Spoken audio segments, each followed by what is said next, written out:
आप लोग जानवरों से बात कर सकेंगे, गोश्त जानवरों से नहीं लिया जाएगा बल्कि गोश्त लेबोरेटरीज में बनाया जाएगा। आइए आपको बताते हैं कि 2050 में ज़िंदगी कैसी होगी।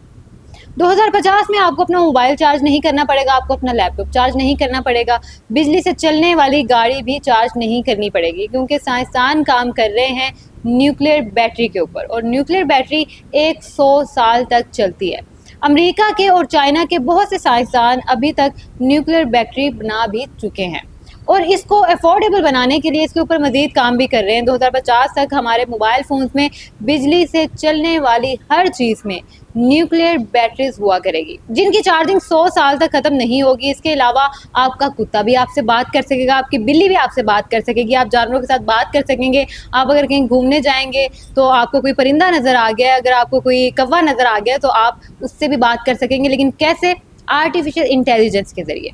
आपको गोश्त खाने के लिए मुर्गी नहीं खरीदनी पड़ेगी, आपको गोश्त खाने के लिए बकरा या बड़ा जानवर नहीं खरीदना पड़ेगा क्योंकि 2050 में गोश्त को लेबोरेटरीज में बनाया जाएगा और अभी भी ऐसा हो रहा है। बहुत से ममालिक में गोश्त को लेबोरेटरीज में बनाया जाता है आर्टिफिशियल तरीके से। 2050 में आपके घर काम करने के लिए और खाना बनाने के लिए रोबोट्स होंगे। रोबोट्स आपके घर की सफाई भी करेंगे, आपको खाना भी बनाकर खिलाएंगे। रोबोट्स अमेरिका के बहुत से शहरों में अभी भी पाए जाते हैं जो कि सफाई भी करते हैं और खाना भी बनाते हैं। लेकिन 2050 तक ये चीज़ें बहुत ज़्यादा आम हो जाएंगी और सबसे अच्छी बात यह है कि आप अपने ख्वाब भी देख सकेंगे। नाज़रीन, ऐसी मशीन्स बनाई जा रही हैं साइंसदानों की जानिब से जो आपके दिमाग में लगा दी जाएंगी और जो ख्वाब आपने रात को देखा होगा उस ख्वाब को आप मशीन्स रिकॉर्ड कर लेंगी और उनको जो है आप इन वीडियो फाइल जो है वो देख सकते हैं, अपने ख्वाब को लाइव देख सकते हैं। और भी बहुत कुछ 2050 पे बदलने वाला है। तो अगर ज़िंदगी रही और अगर अल्लाह ने चाहा और अगर क़यामत ना आई तो फिर तो हम जो है 2050 को बहुत अच्छी तरह एंजॉय कर सकते हैं। कमेंट सेक्शन में ज़रूर बताइएगा। नेक्स्ट प्रोग्राम में मिलती हूँ, तब तक के लिए अल्लाह हाफ़िज़।